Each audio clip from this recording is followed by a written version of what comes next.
জানি নবী আমার দুনিয়ার বুকে এক নয় দুই নয় ৬৩ বছর বাপজি বেঁচে ছিলেন। এই ৬৩ বছরের মধ্যে রাসূলুল্লাহ মাত্র বাপজি ২৩ বছর ইমানের মেহনত করেছিলেন। বলুন আলহামদুলিল্লাহ। মাত্র ২৩ বছর। এই ২৩ বছর ইমানের মেহনত করার পর আল্লাহ রসুলকে বাপজি শুরু জামানায় সবাই বাপজি নবীকে চিনত না। মানুষেরা জানতো যে ইনি আলামিন সত্যবাদী এলাকার মানুষরা, কিন্তু মক্কার বাহিরকার মানুষরা তারা বিশ্ব রসুলকে তারা জানতো না। কিন্তু মানুষেরা বাপজি বলা বলি করত, তাই তারা শোনার পর এসে নবীর চরিত্র দিকে তারা ফলো করত। আমার বিশ্ব নবী অনেক মার খেয়েছে কলেমার দাওয়াত প্রচার করতে গিয়ে। কিতাবে এসেছে নবী মসজিদে নববীতে সাহাবাই কেরামদেরকে নিয়ে বাপজি আলোচনা করছিলেন। আর যেমন আপনারা কেশবপুর এই নদাপাড়া হাফিজিয়া মাদ্রাসার যে জালসা শোনার জন্য বাপজি বসে আছে, প্রায় বক্তা দেখি বাপজি আপনারা চেয়েছে কথাগুলো শুনছিলেন। নবীর সাহাবাই কেরাম তারা নবীর চেহারার দিকে চেয়েছে বাপজি, তারাও কথাগুলো শুনছিলেন। তাকে নবী আমার আলোচনা করতে করতে রসুল হঠাৎ করে বাপজি চুপ করে বাপজি রসুল্লাহ তাকাতে লাগলে। সাহাবারা বলেন আমরা নবীজির চেহারার দিকে চেয়ে দেখলাম নবীজির দুই চোখের কোনা দিয়ে বাপজি ঠোপে ঠোপে পানি ঝরছে। সাহাবা আবু বকর রাদিয়াল্লাহু তাআলা আনহু বাবা আল্লাহর নবীকে বলেন, হুজুর আপনি আমাদের দিকে তাকিয়ে কেন কান্না করেছেন বলেন? ওগো নবী আপনার চোখের পানি আমরা সহ্য করতে পারি নাই। আল্লাহর নবী জনাবে মুহাম্মদ রাসূলুল্লাহ সাল্লাল্লাহু তাআলা আলাইহি ওয়াসাল্লাম নবী আমার বললেন, আবু বকর আমি তোমাদের চেহারা দেখেছি, আমার বহুদিনকার পুরানো কথা মনে পড়ে যায়। হযরতে আবু বকর ডাক দিয়ে বলেন, নবী গো আপনার এমন কি পুরানো কথা মনে পড়ে যায়? রাসূল বলেন, নবী বলেন, সাহাবা এখানে অনেকগুলো সাহাবা তোমরা রয়েছো, এই সাহাবার মধ্যে অনেক সাহাবার কথা আমার মনে পড়ে যায় যে দিনকা তারা আমাকে চিনতে পেরেছিল না চিনার কারণে আমাকে ধরে তারা মেরেছিল। ওরে সাহাবা আবু বকর আমি সেই সাহাবাদের দিকে চেয়ে দেখতেছি তারা আজকে আমার জন্য জীবন দিতে পর্যন্ত তারা তৈরি হয়ে গিয়েছে। আল্লাহ নবীর সাহাবা হযরত ওমর ফারুক রাদিয়াল্লাহু তাআলা আনহু নবীজির হাত দুখানা জোড়ে ধরে কেঁদে কেঁদে বলতে লাগলেন, নবী গো বেয়াদবি হলে মাফ করবেন হুজুর। ওগো নবীজি আমি উমার ঈমান আনার পর রাসূল শুনলেন বেঈমানেরা আপনাকে মারার কেউ সাহস পায় নাই। ওগো নবীজি আমি আপনার কাছে ঈমান আনার পূর্বে বেঈমানেরা আপনাকে অনেকে ধরে মেরেছে। ও রাসূল আমি উমার ঈমান আনার পর আর কোন বেঈমান আপনাকে মারতে পারে নাই। আল্লাহ দরদি নবী উমারের হাত দুখানা ধরে বলেন, উমার রে তুমি হয়তো ভুলে গিয়েছো, আমার মনে আছে উমার তুমি ঈমান আনার পর এক ইহুদের আলেম বেঈমান আমাকে ন্যায় অন্যায় করে কথা বলেছিল। ওমর বলছিল, হুজুর আপনাকে ন্যায় অন্যায় করে কথা বলেছিল এক বেঈমান? সেই ইহুদির আলেম বলে, হ্যাঁ। হযরত উরাইকা রাদিয়াল্লাহু তাআলা আনহু তিনি রাসূলুল্লাহর পাশে বসা ছিলেন। উনি বললেন, ফিদাকা আবি ওয়া উম্মি ইয়া রাসূলুল্লাহ, ওগো নবী আপনার পদতলে আমার পিতামাতা কুরবান হয়ে যাক। নবী আপনি বলুন উমর ঈমান আনার পর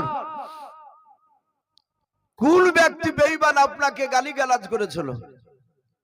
কারণ বাপজি উমর এত শক্তিশালী পালোয়ান ছিল। আমরা তার জীবনে অনেক বক্তার মুখে শুনেছি, রসুল বলেন উমার ঈমান আনার আগে প্রকাশ্য বাপজি কলমার দাওয়াত দিতে পেরেছিলেন না নবী, চুপি চুপি কলমার দাওয়াত দিতে।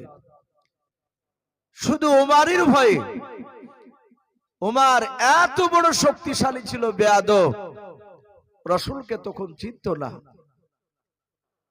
আল্লাহ রসুল উমারের বাহাদুরি দেখে নবীজি রাত্রিবেলায় কালতেন, ওগো আল্লাহ, নবী কেঁদে কেঁদে বলতেন, ওগো আল্লাহ, তোমার উমার বান্দা আমার উম্মাত, সে যদি একটিবার যদি আমার কলেমা পড়ে নিত, আর যেভাবে বেঈমানদেরকে নিয়ে তোমার ইসলামকে ধ্বংস করার চক্রান্ত চালাচ্ছে, সে দাদাগিরি দেখায়, সে কলেমা পড়লে তোমার সাথীদের, তোমার বান্দাদেরকে নিয়ে, ওমারের সাথীদেরকে নিয়ে, আমার অন্য সাহাবাদেরকে নিয়ে ওমর উনি কলমার নেতৃত্ব দান দিতেন। বলুন সুবহানাল্লাহ। আল্লাহ রসুল দোয়া করতেন, আল্লাহ রাব্বুল আলামিন ওমরের দোয়াকে কবুল করে নিয়েছে। ওরাইকে বলছে, নবী বলো, কবে ওমর ঈমান আনার পরে কোন ইহুদি আলেম গালি দিয়েছিল আপনাকে? ওরাইকা জানতো না, কারণ ওরাইকার বাড়ি মক্কা নগরে ছিল না, তার বাড়ি ছিল বাপজি শাম দেশে। নবীর আখলাক চরিত্র দেখে মক্কা থেকে বাপজি নয়, শাম দেশ থেকে মক্কাতে এসেছিল ঘুরতে। আবু জেহেলের বাড়িতে বেড়াতে এসে নবীর ব্যবহার দেখে সে কলমা পড়েছিল। বলুন সুবহানাল্লাহ। সেই উরাইকা জানতে চাইলে নবী বলতে শুরু করলেন, কিতাবে লিখেছে বাপজি সেরাতে হালবে বলে একটি কিতাব, উলামে দেওবন্দের লেখা। সে কিতাবটিতে রাসূলুল্লাহর বাপজি জীবনী পাওয়া যায়। এক ইহুদির আলেম বাপজি, সে রাসূলুল্লাহকে চিনে না, কিন্তু সে কিতাবে পড়েছে তাওরাত, জাবুর বলে কিতাব, যাকে আমরা জবুর কিতাব বলি। সে কিতাবে পড়েছে আখিরি জামানা রাসূল আসবে, সে নবী সারা পৃথিবীর মধ্যে শ্রেষ্ঠ নবী। আমরা এমন একজন বাপজি নবীকে পেয়েছি, যে নবী দুনিয়াতে আসার পূর্বেও একেবারে আদম আলাইহিস সালাম থেকে নিয়ে হযরত ঈসা রুহুল্লাহ আলাইহিস সালাম পর্যন্ত 1,24,000, মতান্তরে 2,24,000 নবী রাসূল আল্লাহ যত পাঠিয়েছে, সব নবী রাসূলের কাছে আল্লাহ আনন্দ করে আমার বিশ্ব রাসূলের অ্যাডভার্টাইজ করেছেন। জোরে বলুন আলহামদুলিল্লাহ। নবীজির কথা বলতেন, আমি আখিরি জামানার আমার রাসূলকে আমি পাঠাবো। সম্মানিত ভাই আমার, বাবা জীবনেরা, এই নবীজির গুণাবলী শোনার পর অন্যান্য নবী রাসূলরা তারা বলতেন, ওগো আল্লাহ, আমাকে নবী রাসূল না করে যেই নবীর তুমি বর্ণনা করেছো এত বড় দামি নবী, সেই নবীর যদি আমাকে উম্মাত করে বানাতে পাঠাতে, তাহলে আমি নবী রাসূল হওয়ার চেয়ে নবীর উম্মাত হলে এর চেয়ে বেশি খুশি হতাম। বলুন সুবহানাল্লাহ। এই নবীরা আফসোস করতেন, সেই নবীর উম্মাত আমরা। ইহুদের আলেম পড়েছে যে মুহাম্মদ সাল্লাল্লাহু তাআলা আলাইহি ওয়াসাল্লাম যিনি আখিরি জামানা রাসূল হবে, তিনার চরিত্র সব ভালো, কিন্তু তার সবচেয়ে বাপজি দুটো বড় মহৎ গুণ হবে।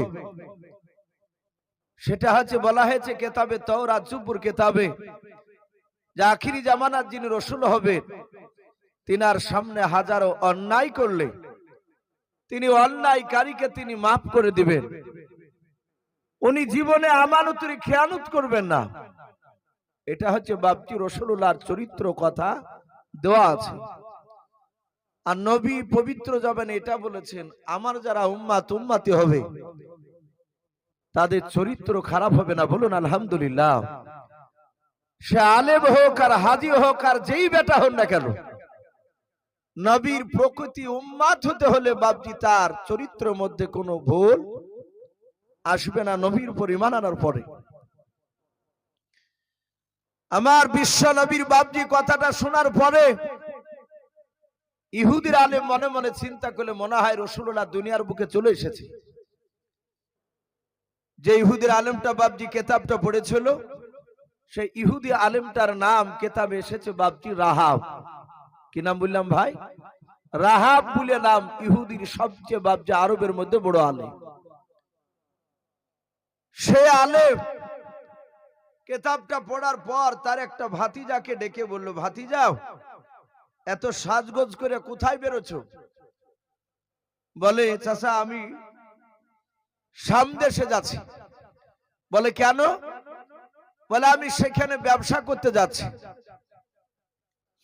আল্লাহ রসুল সাল্লাল্লাহু তাআলা আলাইহি ওয়াসাল্লামের ব্যাপারে ইহুদির আলেমটা সে জীবনীটা পড়েছে তাওরাত উপরে, কিন্তু ইহুদি আলেমটা রাহাবের বাপজি ভাতিজা, সে কিন্তু নবীকে চিনে না। বলল, ভাতিজা সিরিয়ায় ব্যবসা নাই, সামদেশে ব্যবসা করতে গেলে দেখবা মানুষে যদি বলা বলি করে যে মক্কা নগরে একটা যুবক ছেলে সে নবুয়ত দাবি করেছে, তার নাম হবে মুহাম্মদ। সকলে ঠোঁট নড়ে বলুন সাল্লাল্লাহু আলাইহি ওয়াসাল্লাম। সেই নবীর আব্বার নাম হবে আব্দুল্লাহ, তার দাদার নাম হবে আব্দুল মুত্তালিব। সে নবুয়ত দাবি যদি করে, এই ভাতিজা এই, তাহলে তুমি দয়া করে ওখান থেকে ছুটে এসে একটু ঘটনাটা আমাকে একটু শোনাবা। মোবাইল পড়ে গেছে, যাক ভাই একটা মোবাইল পাওয়া গিয়েছে।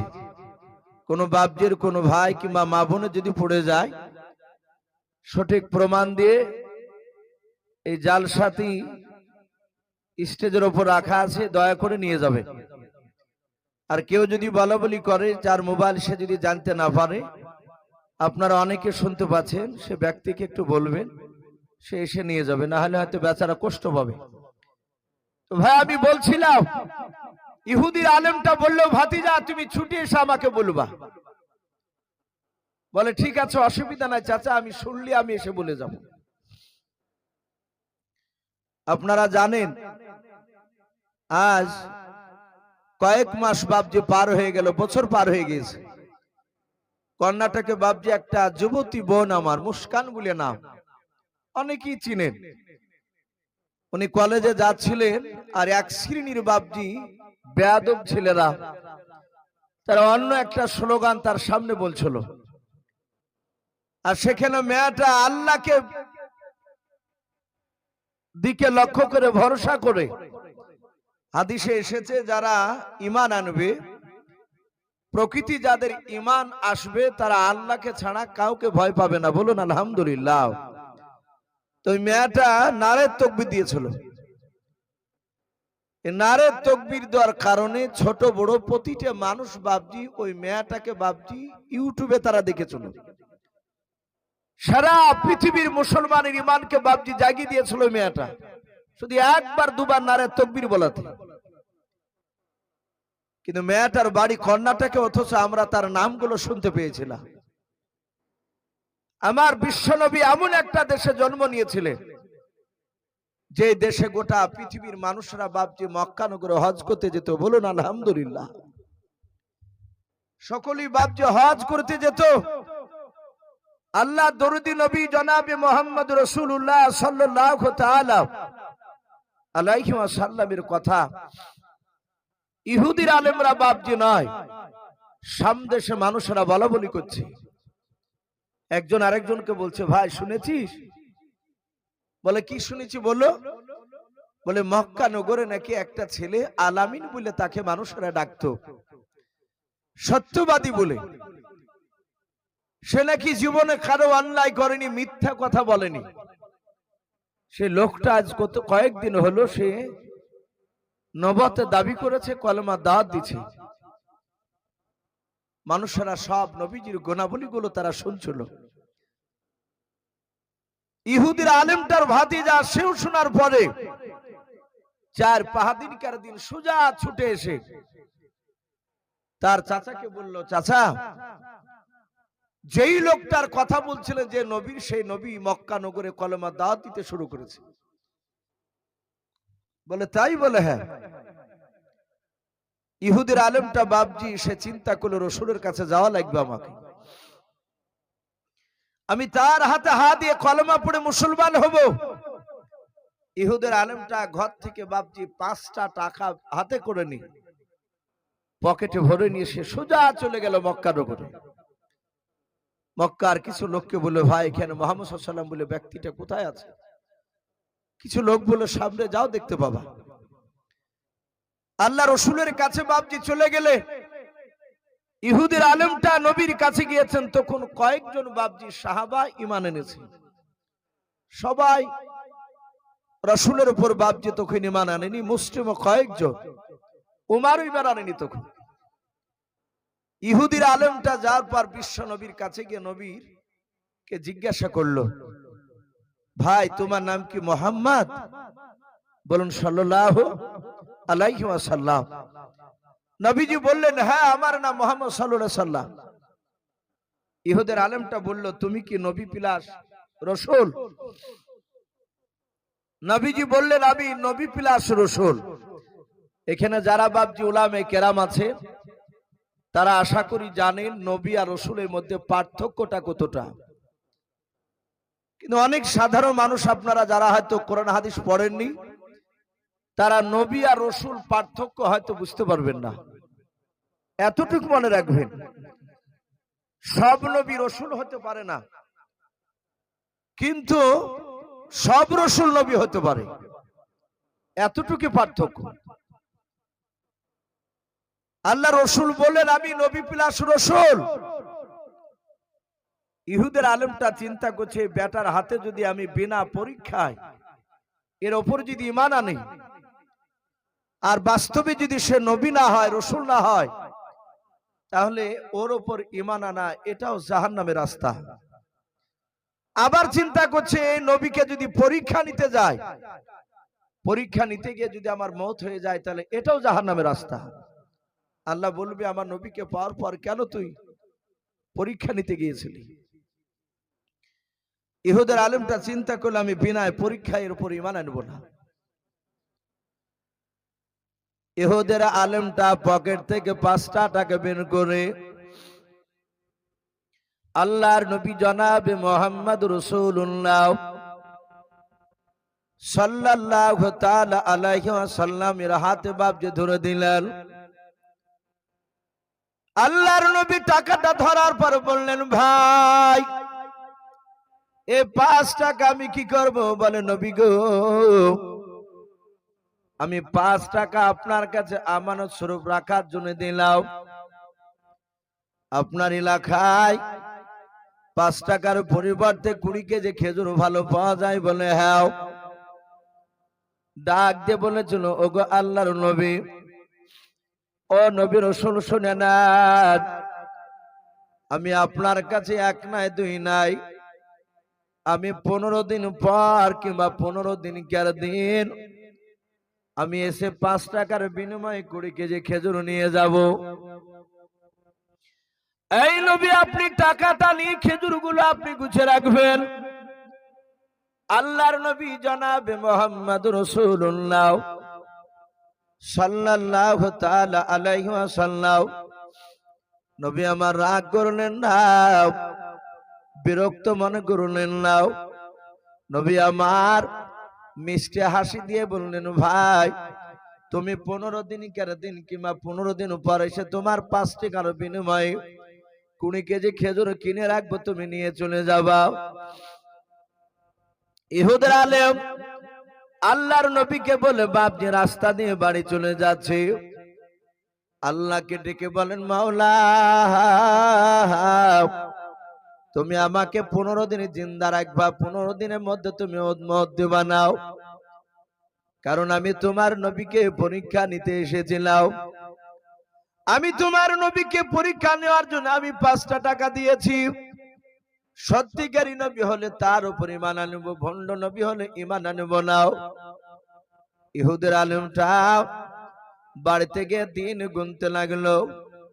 1 দিন 2 দিন 3 দিন 4 দিন 5 দিন 6 দিন 7 দিন 8 দিন 9 দিন পার হয়ে 10 দিন বাপজি হতে চলল। 10 দিনে সেদিনও পার হয় নাই। ইহুদের আলেমটা সোজা সকালবেলা বাপজি বাড়িতে চলে গেল নবীজির দরবারে। এবার দ্বিতীয়বার মক্কা নগরে কোনো মানুষকে জিজ্ঞাসা করতে হলো না, কারণ ইহুদের আলেমটা নবীর কাছে প্রথমে এসে রাস্তা চিনে গিয়েছিল। আল্লাহ রাসূলের সাহাবারা নবীর কাছে বসা, আমিরুল মুমিনিন উমর ইবনুল খাত্তাব রাদিয়াল্লাহু তাআলা আনহু বাবা নবীর কাছে বসে আছে, খোলা তলোয়ার হাতে করে নিয়ে। মাত্র নবীর আমার কাছে ওমর 4 দিন হয়েছে ঈমান আনা, বলুন সুবহানাল্লাহ। একবার বাপজি টাটকা ঈমানদার সাহাবা ওমর 4 দিন কার হয়েছে বাপজি ঈমান আনা। ওমর ও বাপজি পাশে বসাও। আল্লাহ রাসূলের কাছে আসার পর বাবা ইহুদির আলেমটা বাপজি কথা না বলে সোজা এসে নবীর জামার বাপজি কলারখানাকে চেপে ধরলো। আল্লাহর নবী জনাবে মুহাম্মদ রাসূলুল্লাহ সাল্লাল্লাহু তাআলা আলাইহি ওয়াসাল্লাম নবী বলেন, ভাই তুমি আমার কলারখানা কেন জামার ধরলে বলো? ইহুদের আলেমটা নবীর কলারখানা ধরে বাপজি এভাবে টানতে শুরু করলো, নবীকে হিলাতে শুরু করে দিল। আল্লাহর নবী বলেন, ইহুদি ভাই দয়া করে আমার কলারখানা তুমি ছেড়ে দাও, আমার কষ্ট হতেছে। ইহুদির আলেম বাপজি শুনলো না। আল্লাহর নবীকে ডাক দিয়ে বলল, ভণ্ড তোকে কারা নবী বলে মানে বল, কারা সত্য নবী বলে মানে বল। আল্লাহর নবী বললেন, ভাই এই দেখো আমার পাশে যারা বসে আছে এরা সবাই মিলে আমাকে সত্য নবী বলে মেনে নিয়েছে। ভাই রে, কেন তুমি আমার কলার ধরে আমাকে ন্যায় অন্যায় করে কেন কথা বলছো? আমাকে লিদু ভাষায় কেন কথা বলছো বলো? ইহুদের আলেমটা বলল, তুই ভণ্ড নবী, তোর আব্বা ভণ্ড, তোর মা মিথ্যাবাদী, তোর দাদা মিথ্যাবাদী, 14 পুরুষ তোর মিথ্যাবাদী। ওরে ভাই আল্লাহর নবী ডাক দিয়ে বলেন, ইহুদি ভাই তুমি আমাকে কেন অত বড় মিথ্যা তহমত লাগাছো বলো? আমার কলার কেন খানা ছেড়ে দাও, কেন এরকম অন্যায় করে কথা বলছো বলো? ডাক দিয়ে বলেছিল, ভাই তোমার কাছে আমি এক নাই দুই নাই, আজ 20 দিন পার হতে চললো। তোমার কাছে 20 দিন আগে আমি 5টা টাকা দিয়ে গিয়েছিলাম। আমি 15 দিন 11 দিন এসে খেজুর নিয়ে যাব বলেছিলাম 20 কেজি। তুমি কথা দিয়েছিলে। 15 দিন আসলাম, সেদিন তুমি অস্বীকার করেছো। তারপরের দিন আসলাম, সেদিন অস্বীকার করলাম। আজকে 4 দিন হলো তোমার কাছে আমার আশাও। তুমি একেবারে ওয়াদা খেলাফ করে মিথ্যাবাদী নবী। এই তোমাকে মিথ্যাবাদী নবী, তোমাকে সত্য বলে কেউ মানা যাবে না। এরা বুঝে না, তাই তোমাকে বারণ করেছি, এদেরকে বারণ করেছি, এরা যেন তোমাকে কথা যেন সত্যবাদী বলে যেন না মানে। আল্লাহর নবী জনাবে মুহাম্মদ রাসূলুল্লাহ সাল্লাল্লাহু তাআলা আলাইহি ওয়াসাল্লাম ডাক দিয়ে বললেন, ভাই ইহুদি আমার মনে হয় তোমার গণনার মধ্যে ভুল রয়েছে। ওরে ইহুদি ভাই আজ 1 2 3 4 করে আজ 10 দিন হতে চলল, পার হয় না। আর ইহুদি বলছে, না এই আমি তোর কথা শুনবই না, এর আগেও তুই এভাবে মিথ্যা কথা বলেছিস। আল্লাহর নবী জনাবে মুহাম্মদ রাসূলুল্লাহ সাল্লাল্লাহু তাআলা আলাইহি ওয়াসাল্লাম দরদে নবী আমার চোখ দিয়ে বাপজি পানি ঝরতেছে নবীজির। ইহুদি এত জোরে কলারখানা চেপে ধরে টানাটানি করেছিল। হযরত ওমর পাশে বাপজি আপনার বসেছিলেন, দাঁড়িয়ে গেলেন। দাঁড়িয়ে যাওয়ার পর ওমর উলুঙ্গা তলোয়ারের বাপজি উল্টো পিঠ দিয়েও ওমর ইহুদির ডান হাতে বাপজি এত জোরে আঘাত করেছে, এত জোরে আঘাত করেছে। আল্লাহর নবী বাপজি বলেছিলেন, ওমর ঈমান আনার পরে ওমরের বাহুতে আল্লাহ এত শক্তি দিয়েছেন। আল্লাহর নবী বলেন, আমার ওমরের হাতে দুনিয়ার 50টা যুবকের শক্তি একাই আমার ওমরকে দিয়েছিলেন, বলুন সুবহানাল্লাহ। এত বাপজি হাতে ওমরের বাপজি বাহুতে শক্তি দিয়েছিলেন আল্লাহ। ওই তলোয়ারের উল্টো পিঠ দিয়ে ওমর বেঈমান ইহুদি বলে বাপজি জোর আঘাত করে দিয়েছে।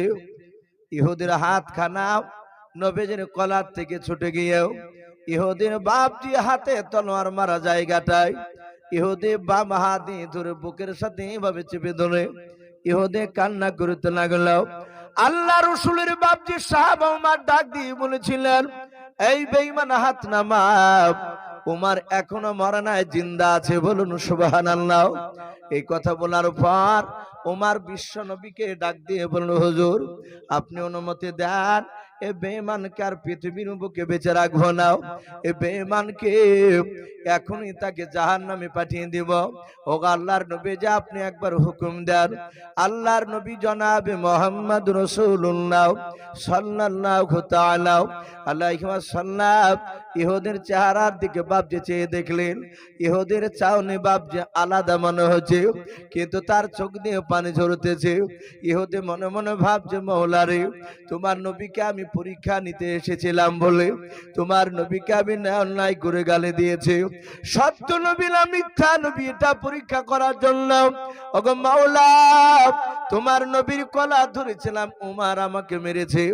আমি দেখতে চাই তোমার নবী উমারের মারের বিচার করে কেনাও। যদি বিচার না করে তাহলে জানবেন আখিরি জামানার নবী হতে পারবে না, এ ভণ্ড নবী, মিথ্যা নবী। আল্লাহ রসুলের চেহারার দিকে চেয়েছি কান্না করেছিলেন। ওইদিকে আল্লাহর নবী জনাবে মুহাম্মদ রাসূলুল্লাহ সাল্লাল্লাহু তাআলা আলাইহি ওয়াসাল্লামের কাছে উমার ডাক দিয়ে বলো, হুজুর অনুমতি দেন, এ বেঈমানকে জবাই করে জাহান্নামে পাঠিয়ে দেই। এত বড় স্পর্ধা উমারের সামনে আপনার কলা ধরে টানাটানি করতেছিল। আল্লাহর নবী বলেন, উমার উত্তেজিত হয়ে না, তুমি বসে যাও। উমার বসে পড়লেন। আল্লাহর নবী বলেন, উমার রে, তাড়াতাড়ি বলো, ইহুদে তোমার কলা ধরে চলো না আমার কলা ধরে চলো, বলো।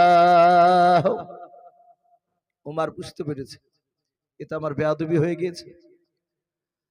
আল্লাহর নবী ডাক দিয়ে বলেন, উমার রে, তাড়াতাড়ি বলো, তোমার কলা ধরে চলো না আমার কলা ধরে চলো, ইহুদি বলো। উমার বললেন, নবী গো, আপনার কলা ধরেছো না আমার কলা ধরে নাই। আল্লাহর নবী বলেন, উমার আমি কি তোমাকে মারতে বলেছিলাম? বলে নাও। বলে তাহলে তুমি ইহুদিকে কেন তুমি মারিলে? বলে হুজুর আমি সহ্য করতে পারি নাই। নবীজি আপনার উপর ঈমান আনার পূর্বে রাসূল আপনাকে চিনতাম না। কোরআন পাকে বাপটি লিখেছে, বেঈমান আবু জেহেল তার দলবল সবাই মিলে বাবা মিটিং করতো।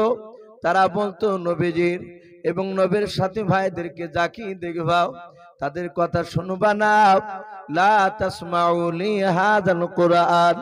বেঈমানেরা আল্লাহর নবীকে দেখলে তারা কোরআনের কথা শুনতো না। এইভাবে তারা নবীকে, নবীর সাহাবাদেরকে দেখলেও কানে আঙুল ভরে দিয়ে বাপজি চলাফেরা করতো, তাদের পকেটে তুলো নিয়ে বেড়াতো, যাহাতে নবীকে দেখতেন, নবীর সাহাবাদেরকে দেখতেন, আর সাথে সাথে পকেট থেকে তুলা বের করে তারা কানে ভরে দিত, যেন নবীজির কথাগুলো যেন তাদের কানে না যায়।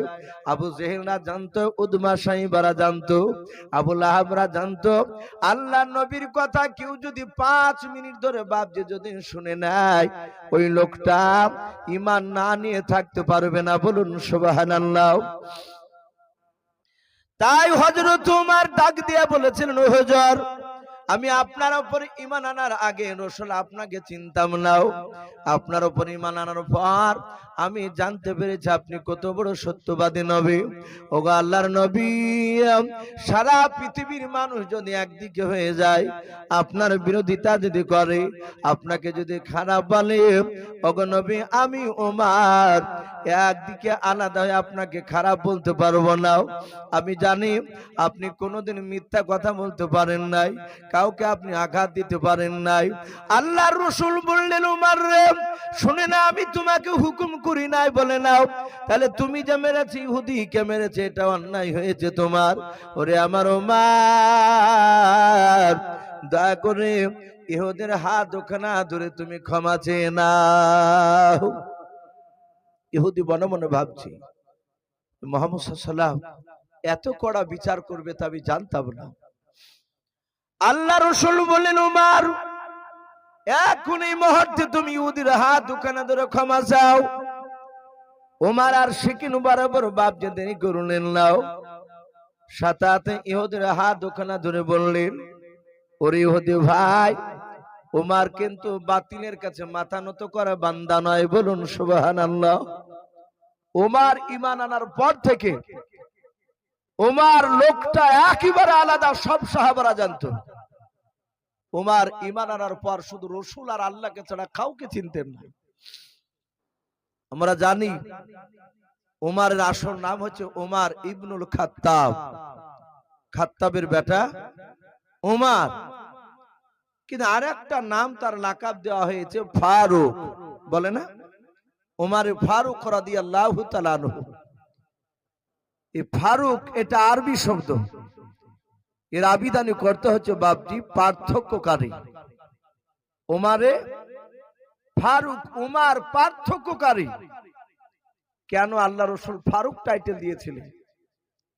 আমরা জানি আবু বকর, এর ভালো নাম হচ্ছে আবু বকর ইবনে আবু কুহাফা। আবু কুহাফার বেটা আবু বকর। কিন্তু আবু বকরের বাপজি আপনার নামের শেষে দেখেন সিদ্দিক বলে না? এই সিদ্দিকটা নবীজির দেওয়া টাইটেল, এমনি এমনি দেয়নি। আমার বিশ্ব নবী আবু বকর সিদ্দিক এই কারণে বলেছিলেন যে সিদ্দিক, আজ থেকে তুমি সত্যবাদী, তুমি মিথ্যা বলতে পারো না। আমরা জানি বিশ্ব নবী মেরাজে গিয়েছিলেন। মেরাজ থেকে ফিরে এসে মক্কাতে বাপজি মসজিদে মক্কা থাকা অবস্থায়, মক্কাতে নবী থাকা অবস্থায় মদিনাতে যাওয়ার আগে মেরাজে গিয়েছিলেন। কে বলেছেন 49 বছর বয়সে, কে বলেছে বাপজি 51-52 বছরে। তা আল্লাহ রাসূল মেরাজ থেকে ফিরে এসে সকাল বেলায় ফজর নামাজ পড়ে সাহাবাদের সামনে মেরাজের ঘটনা আলোচনা করছিলেন। বেঈমান আবু জেহেলরা, উতবা, সাইবারা, ওরা প্রতিদিন সকাল বেলায় মসজিদের দেওয়ালে গিয়ে কান লেগে শুনতো যে মুহাম্মদ সাল্লাল্লাহু আলাইহি ওয়াসাল্লাম রাতের বেলায় এমন কি কথা বানিয়েছে।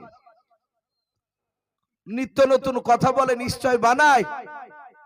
তাই তারা মসজিদের পাশ থেকে বাপজি কথাগুলো শুনতো, শুনে নবীর বিরুদ্ধে অপপ্রচার করে বেড়াইতো।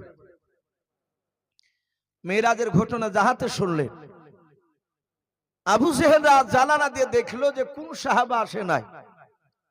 কিতাবে লিখেছে সেদিন আসে নাই আমার বিশ্ব নবীর বন্ধু আবু বকর। যে কোনো কারণবশত বাপজি ফজর নামাজ পড়তে যেতে পারেনি। আবু জেহেল, উতবা, সাইবা এরা সব বেঈমানেরা। আর 10টা লোক সোজা আবু বকরের বাড়িতে।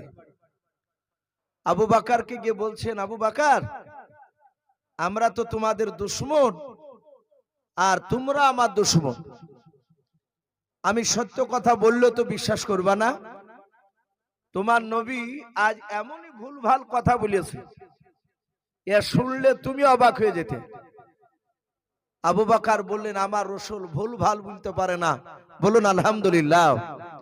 এটা আমার বিশ্বাস, নবী মিথ্যা কথা বলতে পারে নাই, ও ভুলভাল বলবে না। আবু জেহেল বলল, এক্ষুনি শুনে আসলাম লাত উজ্জার কসম বলছি। বেঈমানরা সেই সময় লাত উজ্জাকে ডাকতো। ওরা কোনো কথা, সত্য কথা প্রমাণ করতে গেলে ওরা লাত উজ্জা কসম খায়। আমরা যেমন বলি না যে আল্লাহরই কিরিয়ে খোদার কসম বলে তো অনেকে। আর মনে রাখবেন, যে কথায় কথায় ক্রিয়া কাটবে জানবেন ও মিথ্যে কথা মনে হয় বলছি। আল্লাহ বাদ দিয়ে অন্য কারো তো কসম খাওয়া যাবেই না। তো ও বলছে যে আমি লাত উজ্জার কসম করে বলছি। এই মুহূর্তে শুনে আসলেন, বলে কি, বলে তোমার নবী নাকি আজকে রাতে নাকি ওই মসজিদে হারাম থেকে ওই বাইতুল মুকাদ্দাস গিয়েছিল। যে মসজিদে হারাম থেকে বাইতুল মুকাদ্দাস যেতে, উঠে চেপে যেতে প্রায় 16 থেকে 17 দিন সময় লাগে, বলুন আলহামদুলিল্লাহ।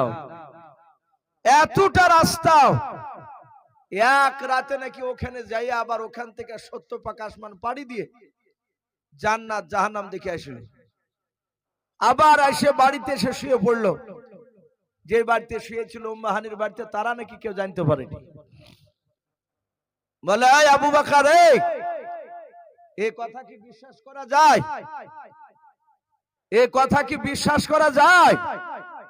বলো, তুমি সুস্থ মস্তিষ্কে থাকলে কথা কি মানবাও? ওরা আবু বকরের অবিশ্বাস যদি চলে আসে তাহলে ওদের জীবন ধন্য, যে আবু বকর ঈমানকে নষ্ট করে দিয়েছে।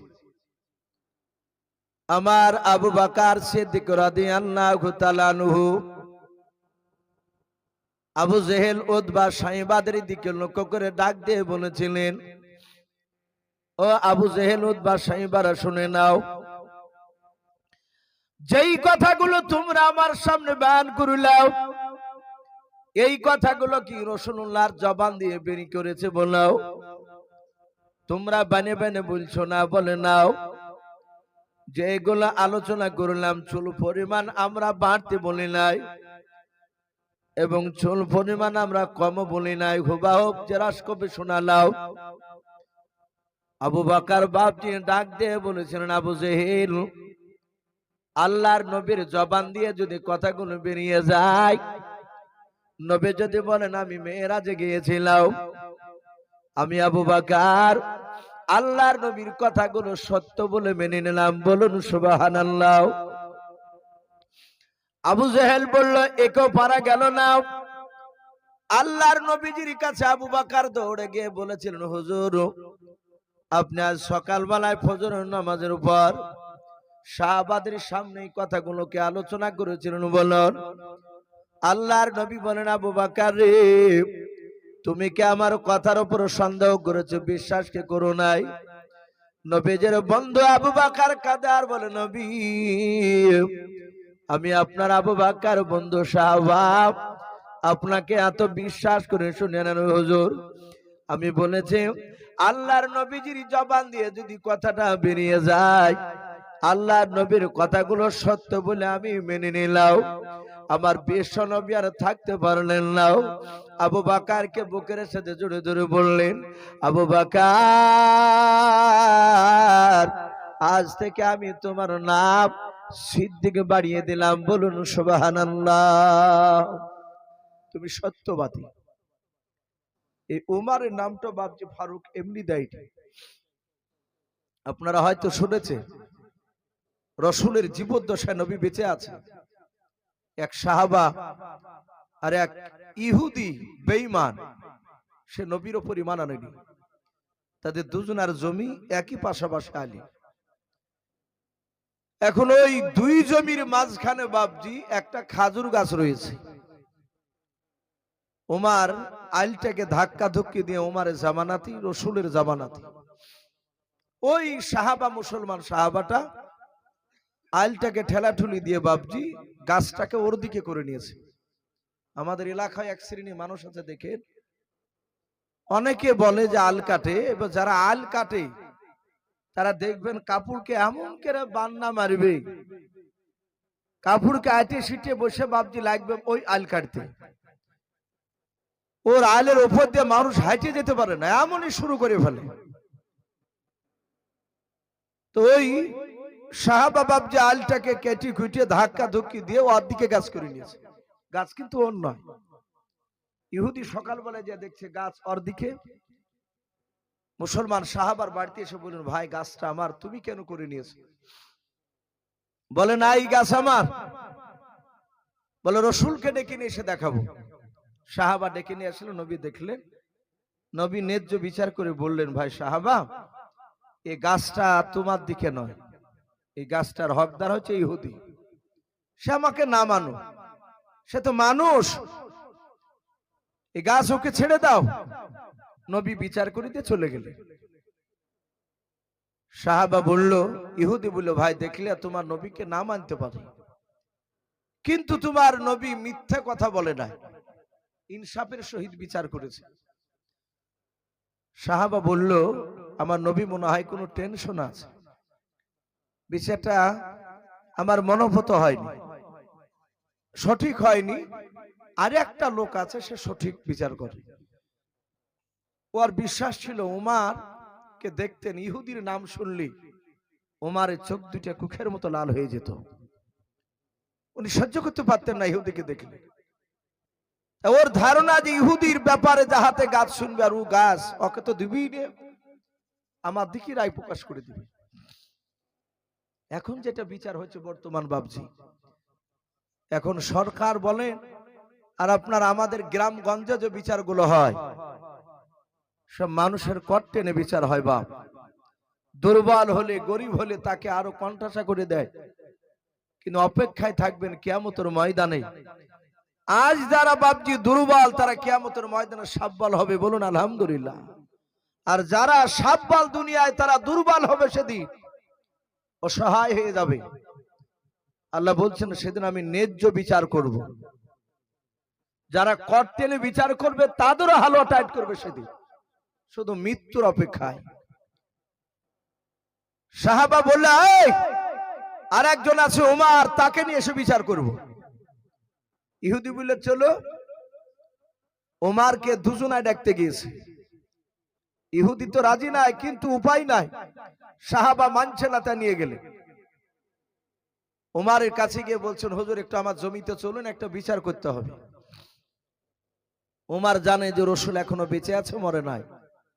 আর নবী জিন্দা থাকা অবস্থায় ওমর দ্বিতীয় কোনো বিচার করবে না, বলুন আলহামদুলিল্লাহ। এটা ওমরের আকীদা, বিশ্বাস। ওমর বললেন ভাই সাহাবা, এ বিচার আউয়াল না ইসনান, এ বিচার প্রথম না দ্বিতীয়? ও হাসতে হাসতে বলেছে বিচার ইসনান, দ্বিতীয়, 2 নাম্বার বিচার। সাহাবা বুঝতে পেরেছে তাহলে রাসূলুল্লাহর বিচারকে অমান্য করে এখানে এসেছে। দ্বিতীয় মানে প্রথম হলে বলতাম যে আমার কাছে না, নবীর কাছে যাও। সাহাবা বলল দাঁড়াও, এ বিচার কে নিয়ে এসেছে? দ্বিতীয় বিচার কে? প্রথম বিচারটা কে মানে নাই? ইহুদি চট করে বলল এই সাহাবাই মানেনি। ওমর বলল ভাই একটু দাঁড়া। দাঁড়িয়েছে ওমর, ঘরের ভিতর থেকে বাপজি উলুঙ্গা তলোয়ার হাতে করে নিয়ে এসে হাঁটে এসছে। আর সাহাবা মুচকে মুচকে হাসছে। খেজুর গাছ নিবি? ইহুদির দিকে তাকাচ্ছে আর হাসছে আর কথা বলছে। উভয় বেশে ইহুদিকে মারবে। সাহাবা একটু দূরে আছে, বললেন ভাই একটু কাছে এসো। যাহাতে কাছে গিয়েছে, উমার একদম হাতের রেঞ্জের বাইরে ছিল, একেবারে সামনে চলে এসেছে ওর ভিতরে। উমার তলোয়ার দিয়ে খ্যাচ করে বাপজি গলাতে চাপিয়ে দিয়ে ওর বডি থেকে আলাদা সাহাবার বাপজি মাথা কেটে দিয়েছে। আর ইহুদি বাপজি দৌড়াচ্ছে, সর্বনাশ, নিজের জাতকে পর্যন্ত ছাড়ে নাই। দৌড়াচ্ছে, বলে ওমর আর খেজুর গাছ আমি নিব না, ওকে দিয়ে দাও।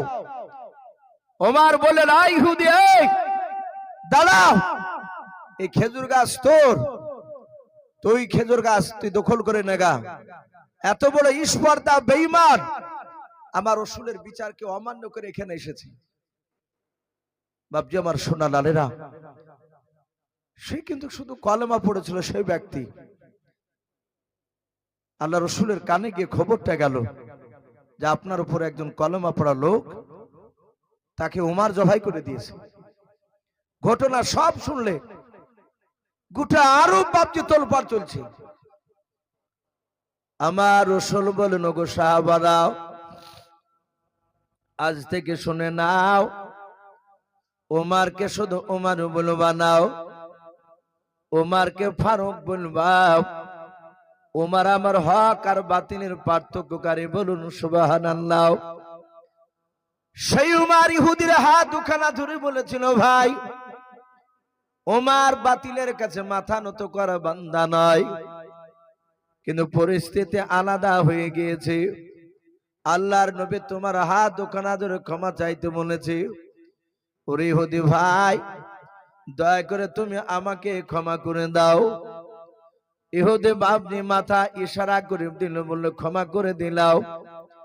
আল্লাহর নবী জনাবে মুহাম্মদ রাসূলুল্লাহ সাল্লাল্লাহু তাআলা আলাইহি ওয়াসাল্লাম, নবী আমার সোজা বাপজি আপনার নয়, নবী যে উমর নয়, উসমান গনিকে বলে জামাই উসমান গনি বাড়িতে গিয়ে তুমি 25 কেজি খেজুর নিয়ে এসো।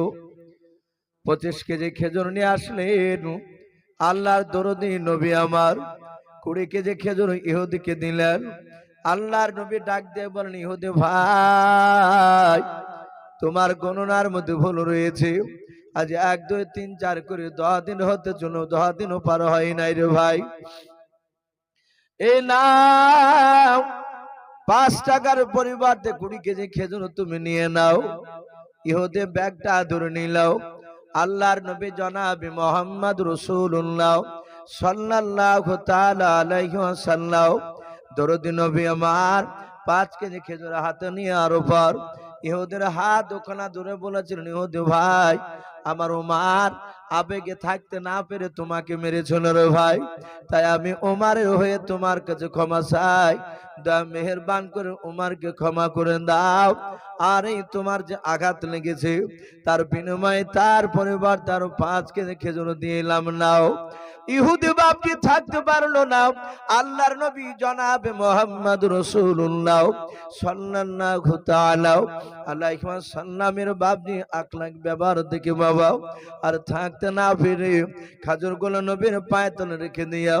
নবীর পা দুখানা ধরে বলেছিল, নবী গাও আমি আমি অনেক অন্যায় করেছিলাম, আপনার কাছে জেনে শুনে আমি আপনাকে গালিগালাজ করেছিলাম। ও নবীজি আপনাকে পরীক্ষা নেওয়ার জন্য আপনি সত্য নবী না মিথ্যা নবী এটা জানার জন্য নবী গাও দয়া মেহেরবান করে আপনি ক্ষমা করে দেন। আর আপনার কলমা লা ইলাহা ইল্লাল্লাহ একটু গভীর রাত্রে পড়ে নি, লা ইলাহা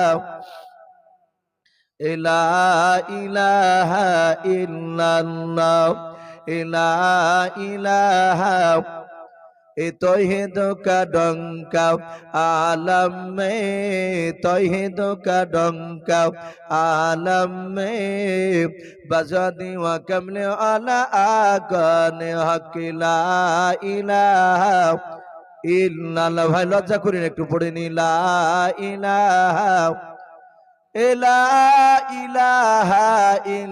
ইল্লাল্লাহু মুহাম্মাদুর রাসূলুল্লাহ সাল্লাল্লাহু তাআলা আলাইহি ওয়াসাল্লাম। বাপজি সেই ইহুদি ঈমান এনেছিলেন। আল্লাহ রাসূলের সাহাবা উমর বলছেন, নবী গো সেই দিনের পর থেকে আর তো কেউ মারতে পারেনি আপনাকে। বলে না উমর, তারপর থেকে আর বেঈমানরা আমাকে তোমার সামনের মারতে পারেনি। বাপজি আমার সোনা লালেরা, এ রাসূল 63 বছর ধরে বাপজি নয় 23 বছর বাপজি উম্মতের জন্য এত কাঁদা কেঁদেছিলেন। আল্লাহ রাসূল এখনো বাপজি রওজাতুল মানওয়ারায় সবুজ গম্বুজের তলে রাসূল এখনো উম্মতি করে কাঁদছেন। বলুন আলহামদুলিল্লাহ। নবী এখনো কাঁদছেন। আমরা হয়তো বাপজি বুঝতে পারি নাই। যারা হাজী সাহেব হজ করতে যায় সবাই নয়। হাত কাটা ইমাজউদ্দিন রহমাতুল্লাহ আলাই নদিয়া জেলার বাপজি একটা হাট গোবিন্দপুর গ্রামের বিখ্যাত একটা বক্তা ছিলেন। তার এই বাম দিকের হাতটা গোড়া থেকে বাপজি ছিল না। সেই সময়কার দামি বক্তা তিনি। বেলডাঙ্গা সুরুলিয়া মাদ্রাসায় প্রতি বছর ওয়াজ করতে আসতেন উনি। তো উনি জালসায় বলছিলেন রাসূলুল্লাহ জিন্দা আছে। আর আমরা হাদিসে পড়েছি, ইন্নাল্লাহা হাররামা মিনাল আজদাসিল আম্বিয়া ফানাবিয়ুন হাইয়ুন ইউযাকুর। যারা নবী রাসূল হয় তাদের জন্য বাপজি মাটিকে আল্লাহ রাব্বুল আলামিন তাদের শরীরকে খাওয়া হারাম করে দিয়েছেন। বলুন সুবহানাল্লাহ। শুধু তাই নয়, ফাহাইয়ুন তারা কবরে জিন্দা, ওয়ায়ুরযাকুন এবং তারা কবরের রুজি পর্যন্ত খায়। আল্লাহ রাসূলকে উনি বলছিলেন, আমি হজ করতে গিয়ে উনি কয়েকবার হজে গিয়েছিলেন। হজ করতে গিয়ে রাসূলুল্লাহকে আমি সালাম দিয়েছি এবং নবীজির সালামের উত্তর আমি কবর থেকে আমি অপর থেকে কান থেকে শুনতে পেয়েছি। উনি বলছিলেন এবং কয়েকবার তিনি আল্লাহর উপর কসম খেলে আল্লাহি কসম আল্লাহি কসম বলার পর বললেন যে আমি তার সালাম শুনেছি। রাসূল এখনো কাঁদছেন। বাপ নবী আমার জিন্দা অবস্থাতেও কেঁদেছেন। হাদিস শরীফে এসেছে আল্লাহ রাসূল সাল্লাল্লাহু তাআলা আলাইহি ওয়াসাল্লাম দুনিয়ার বুকে সাহাবাদেরকে নিয়ে বাপজি বক্তব্য দিয়েছিলেন মসজিদ নববীতে। সাহাবারা বলছিলেন, আমাদের দিকে তাকে থেকে নবী কথা বলছিলেন, আমরা নবীর দিকে তাকে থেকে কথাগুলো শুনছিলাম। হঠাৎ করে দেখলাম নবী আমাদের দিকে তাকালেন না, নবী আকাশের দিকে এইভাবে উঁচু করে তাকাতে লাগলেন। আমি মাওলানা ইউসুফ যদি আমি অপর দিকে একইভাবে তাকে থেকে আপনারা ভাববেন তো ইউসুফ সাহেব অপর দিকে কি ব্যাপার, কি দেখছে? আর ঠুট যদি লড়াই তাহলে ভাববেন যে কার সাথে কথা বলছে। সাহাবারা বলেন, আমরা দেখলাম আল্লাহর নবী আকাশে দেখেছে, যেন সালামের উত্তর দিলেন। দরদি নবীকে জানে কেউ যেন সালাম দিল রে বাবা। হাদিস শরীফে পাওয়া যায় আল্লাহর নবী জনাবে মুহাম্মদ রাসূলুল্লাহ সাল্লাল্লাহু তাআলা আলাইহি ওয়াসাল্লামকে সম্রাট জিবরিল আলাইহিস সালাম আল্লাহর নবীজিকে বাপ যে সালাম দিলেন, আসসালামু আলাইকা ইয়া রাসূলুল্লাহ। আল্লাহর নবী যে সালামের উত্তরখানা দিলেন, সাহাবারা বলেন আমরা আকাশের দিকে তাকালাম, কাউকে দেখতে পেলাম না। কারণ বাবা ফেরেশতাকে আমরা দেখতে পাই না পাই, কিন্তু নবী বলেছেন প্রকৃতি যদি বাপ যে সাহাবা ওয়ালা আব্বাস রাদিয়াল্লাহু তাআলা আনহুর মতো যদি ঈমান হয়, ফেরেশতাকে মানুষে যে দেখতে পাবে না তা নয়, দেখতে পেতে পারে। কিন্তু সেদিন সাহাবারা বলেন আমরা কেউ কাউকে দেখতে পেলাম না, কিন্তু দেখলাম নবী কার সঙ্গে যেন ঠোঁট লড়ে লড়ে আকাশের দিকে কথা বলছিলেন। দরদি নবী বলেন, ভাই জিবরিল তুমি প্রথম আসমান থেকে কেন আমাকে সালাম দিলে বলো? দরদি নবী আমার ডাক দিয়ে বলেন, জিবরিল ভাই কেন তুমি সালাম দিলে বলো? বলে নবী গো আপনি আমার ডান হাতের দিকে তাকান। আল্লাহর নবী জিবরিলের ডান হাতের দিকে তাকালেন। দরদি নবী আমার ডাক দিয়ে বলেন, জিবরিল ভাই আমি তোমার ডান হাতে আমি তাকালাম, বলুন কি বলতে চাও? জিবরিল আলাইহিস সালাম ডাক দিয়ে বলেন, হুজুর ডান হাতে আপনি কি দেখতে পাচ্ছেন? বলে জিবরিল কয়েকটা ঘরের দরজার ছবি দেখতে পাওয়া যায়। জিবরিল বলে হুজুর গনে বলুন কটাও? আল্লাহর নবী তাকে থেকে বললেন 1 2 3 4 করে। বাবা নবীজি বললেন 7টা দরজাও। জিবরিল বলেন হুজুর জান্নাত কটা? বলে জান্নাত হচ্ছে 8টা। জাহান্নাম কটা? বলে জাহান্নাম হচ্ছে 7টা। আল্লাহর দরদি নবী জনাবে মুহাম্মদ রাসূলুল্লাহ সাল্লাল্লাহু তাআলা আলাইহি ওয়াসাল্লাম দরদি নবী বললেন আমি 7টা দরজার ছবি দেখতে পাচ্ছি। জিবরিল বলে হুজুর এই 7টা দরজা হচ্ছে জাহান্নামের দরজা। আল্লাহ রাসূল বলেন, ওরে জিবরিল ভাই 7টা জাহান্নামের দরজা কেন তুমি আমার কাছে নিয়ে এসেছো বলো? আমাকে কেন দেখাতে এসেছো বলো? বলো হুজুর আমার আল্লাহ পাঠিয়েছে আপনার কাছে। প্রথম দরজা দিয়ে কোন নবীর বেঈমান উম্মতি যাবে জাহান্নামে। দ্বিতীয় দরজা দিয়ে কোন নবীর বেঈমান উম্মতি যাবে জাহান্নামে। এটা আপনাকে দেখানোর জন্য আমাকে পাঠিয়েছে আল্লাহর নবী জনাবে মুহাম্মদ রাসূলুল্লাহ সাল্লাল্লাহু তাআলা আলাইহি ওয়াসাল্লাম। দরুদ নবী আমার ডাক দিয়ে বলেন, জিবরিল ভাই তাড়াতাড়ি বলো প্রথম নাম্বার দরজা দিয়ে কোন নবীর বেঈমান উম্মতি জাহান্নামে যাবে বলো? জিবরিল বলে হুজুর প্রথম দরজা দিয়েও হযরত আদম শফিউল্লাহ আলাইহিস সালাম, হযরত দানিয়াল আলাইহিস সালাম, হযরত শীশ নবী আলাইহিস সালাম, এইভাবে বাপজি বেশ কয়েকটা নবী রাসূলের নাম করলেন। ডাক দিয়ে বলেন হুজুর এই সব নবী রাসূলদের এক শ্রেণীর বেঈমান উম্মতি হবে, তারা এই প্রথম কারণ দরজা দিয়ে জাহান্নামে চলে যাবে।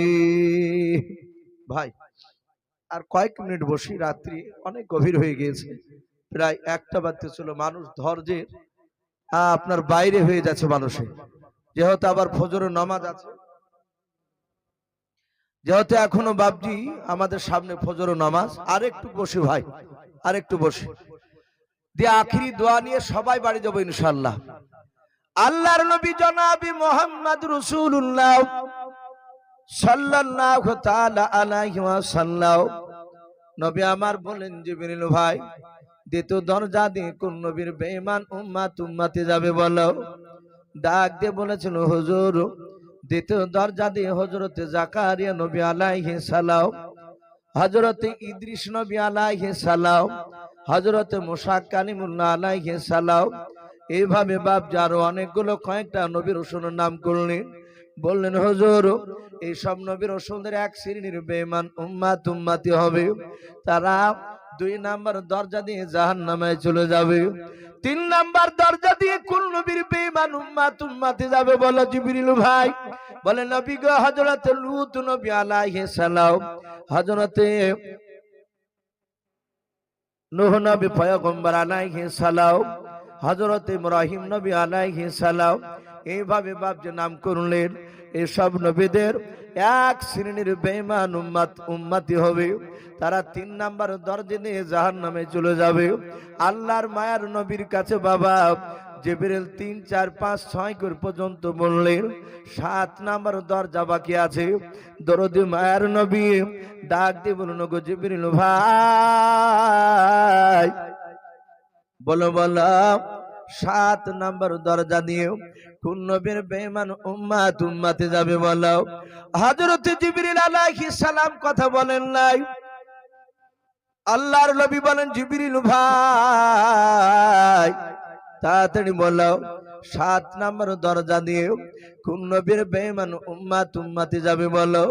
জিবরিল কথা বলে নাই, শুধু ফাল করে নবীর দিকে চেয়ে আছে। আল্লাহর নবী বলেন, আমি জিবরিলের চোখের দিকে তাকালাম, দেখলাম তার 2 চোখের কোনা দিয়ে বাপ যে পানি ঝরতেছিল। আল্লাহ দরদি নবী বলেন, জিবরিল ভাই, তোমাকে আমি 1, 2, 3, 4 করে 7 নম্বর পর্যন্ত নয়, 6 নম্বর পর্যন্ত নাম করতে শুনলাম, তোমার চোখ দিয়ে পানি ঝরে নাই। ওরে জিবরিল ভাই, 7 নাম্বার দরজা নবীর নাম না করে তোমার চোখ দিয়ে কেন পানি ঝরে, কেন কাঁদতেছো তুমি বলো? হযরত জিবরিল আলাইহিস সালাম ডাক দিয়ে বলে, হুজুর, 7 নাম্বার দরজার নামটা বলতে কষ্ট পাই। আল্লাহর দরদি নবী বলেন, না জিবরিল ভাই, কষ্ট পেও না, তাড়াতাড়ি বলো। বলে, নবী গো, 7 নাম্বার দরজা দিয়ে হযরতে ও নবী যে আপনার কিয়ামত পর্যন্ত এক শ্রেণীর বেঈমান উম্মতি হবে, তারা আপনার সুন্নাত অনুযায়ী চলবে না, তারা আল্লাহর কোরআনের বিধান অনুযায়ী চলবে না। নবী গো, সেই সব লোকেরা আপনার উম্মত হবে এক শ্রেণীর বেঈমান, তারা 7 নাম্বার দরজা দিয়ে জাহান্নামে চলে যাবে। আল্লাহ রাসূলকে কথাটা বলে জিবরিল আলাইহিস সালাম তিনি অদৃশ্য হয়ে গেলেন। নবী অঝর নয়নে বাপজি কাঁদতে লাগলেন। কাঁদতে কাঁদতে বাপজি রাসূলুল্লাহ বাড়ির দিকে চলে গেলেন। সব সাহাবারা বললেন, রাসূলকে ডেকো না, নবী আঘাত পেয়েছে, নবী ঠিক চলে আসবে। ভাই, বিশ্ব নবী আমার 3 দিন ধরে এসেছিলেন না মসজিদে। 3 দিন পর 4 দিনকার দিন রাসূলের বন্ধুরা আবু বকর বাড়িতে গিয়ে নাই, রাসূলের বাড়িতে আবু বকরকে ডাক দিলেন। রাসূলের ডাকা সাড়া পেলেন না, নবী উত্তর দেয় না। নবীর কলিজা টুকরা বিটি মা ফাতেমা জোহরা রাদিয়াল্লাহু তাআলা আনহা, তিনি সালামের উত্তর দিয়ে বেরিয়ে এসে বললেন, ওগো আমার আব্বার বন্ধুরা, আমার আব্বা কই? আমার আব্বা 4 দিন হতে ছিল বাড়িতে আসে নাই। আবু বকর তিনি কাঁদতে লাগলেন, বলে, আমার মনে হয় রাসূল আর জিন্দা নাই। বাপজি, সেই নবী আমাদের গুহার ভিতরে বাপজি 3 দিন ধরে কেঁদেছিলেন, শুধু উম্মতি করে। জিন্দা অবস্থায় নবী বলেছিলেন, ওগো আল্লাহ, আমার একটা উম্মত জাহান্নামে থাকা পর্যন্ত আমি সহ্য করতে পারবো না, আর আমি তোমার নবী জান্নাতে যেতে পারবো না। লাস্টে সাহাবারা বাপজি কেউ রাসূলুল্লাহকে তুলতে পারে নাই। তার বিটি ফাতেমা জোহরা রাদিয়াল্লাহু তাআলা আনহাকে নিকটে এসেছিলেন। সাহাবারা জানতেন নবী তার বিটিকে খুব ভালোবাসতেন, ফাতেমাকে। এটা হাদিসে এসেছে, আপনার নারী আর পুরুষের মধ্যে থেকে একটা মানুষের যদি ছেলে মেয়ে থাকে, বেটা ছেলে চেয়ে বাপজি বিটি মেয়েটাকে বাপজি বেশি ভালোবাসা, এটা হচ্ছে নবীর সুন্নাহ। না, আজ বাপজি উল্টো হয়ে গিয়েছে। আজ আমরা মেয়ে হলে বাপজি মনটা খারাপ হয়, মেয়েদেরকে বেশি ভালোবাসি না, যে অনেক টাকা লাগবে বলে বিয়েতে। আমরা বেটা ছেলেকে দেখে ভালোবাসি। বেটা হলে বাপজি 20 কেজি মিষ্টি বিলায়, আর বিটি হলে বাপজি 1 কেজি মিষ্টি দিতে চাই না লোককে আনন্দ করে। এটা আমাদের চরম বাপজি অন্যায়। রাসূল বিটিদেরকে ভালোবাসতে, আল্লাহ নবী এত ভালোবাসতেন, কিতাবে লিখেছে নবীর 4-4টে বেটা বাপজি ইন্তেকাল করেছিল ছোটবেলায়। নবী একটা বেটার জন্য কাঁদেনি, কিন্তু রাসূলুল্লাহ তার বিটির জন্য বাপজি কেঁদেছিলেন। তাই অনুরোধ করব বাপজি, আমি আপনাদের সকলকে বলবো, সে রাসূলের বিটি ফাতেমা জোহরা, তিনিও এসে ডেকে বাপজি রাসূলকে উঠাতে পারলেন না। লাস্টে জিবরিল আলাইহিস সালাম এসে বললেন, আসসালামু আলাইকা রাসূলুল্লাহ, হে নবী আপনি কাঁদবেন না। ইয়ারফাউ রাসাকা, নবী আপনি মাথা তুলুন। আপনার যারা প্রকৃত উম্মতে হবে তারা একটাও জাহান্নামে যাবে না, বলুন সুবহানাল্লাহ। শুধু তাই নয়, কিয়ামতের ময়দানে আপনাকে মাকামে মাহমুদ বলে একটা জায়গা দেওয়া হবে, যে মাকামে মাহমুদ আদম নবীকে দেওয়া হবে না, ঈসা নবীকে দেওয়া হবে না, দাউদ নবীকে দেওয়া হবে না, মুসা আলাইহিস সালাম কোন নবীকে দেওয়া হবে না, শুধুমাত্র আপনাকেই দেওয়া হবে। আপনার জন্যই বরাদ্দ করা হয়েছে। বাপজি আমার সোনা লালেরা, রাসূল বলেন ওটা কি হবে? বলে সেই মাকামে মাহমুদে বসে থাকবেন, আপনার সামনে দিয়ে জাহান্নামীরা জাহান্নামে যাবে, আপনার উম্মতিকে দেখে আপনি চিনতে পারবেন। ওগো নবী, যতবার ওই মাকামে মাহমুদে বসে হাতখানা ধরে আপনি বলবেন আল্লাহ একে জান্নাতে দাও, আল্লাহ ততবারে আপনার দোয়াকে কবুল করে নিয়ে জান্নাতে দিবে, বলুন সুবহানাল্লাহ। এই ছিল সেই রাসূল। তাই বাপজি, সেই রাসূলকে বাপজি ভালোবাসতে হলে আমাদেরকে 5 ওয়াক্ত নামাজ পড়া লাগবে। মাদ্রাসা জালসা আলহামদুলিল্লাহ